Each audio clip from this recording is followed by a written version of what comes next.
Sot Relshoni na tregoni ku I keni gjetë 140 kg eksploziv në cilën komunë Veriore? Komuna është Zubin Potok, afër një fshati quajtur Jagnjenic, që shkon drejtim të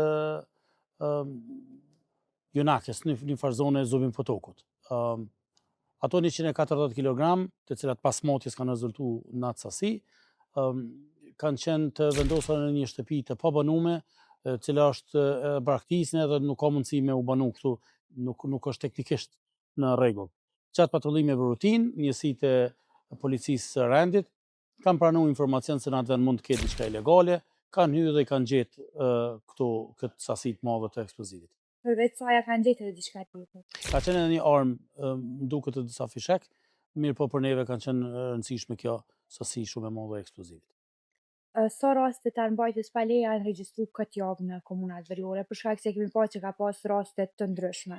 Kemi pas disa raste gjatë vikendit, të cilat janë zbulu nga ana e njësive policore të drejtorisë rajonale të policisë Mitrovic Veri, kryesisht në shtëpi të braktisura, po këto janë gjetë, më duket janë dikun 2-3 raste dikun, po për arsye se kjo ka qenë një sasi e madhe eksplozivit e ka marrë edhe vëmendjen më të madhe. A lidhen me rastin e Banjskës këto armatime apo që janë gjetë tash, domethënë rishtazë?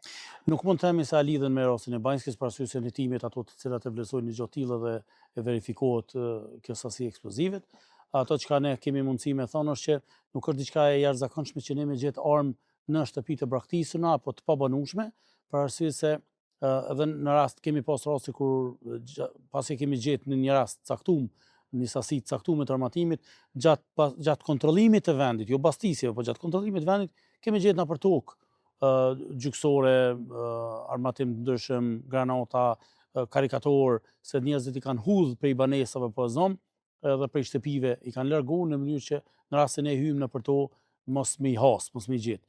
Ne nuk hyjmë pa arsye në një vend të caktuar, arsyeja që ne ndërhyjmë në 90% rasteve është kur kemi informacion të bazuar që ka diçka ilegale në atë vend, kështu e ka ndodhur.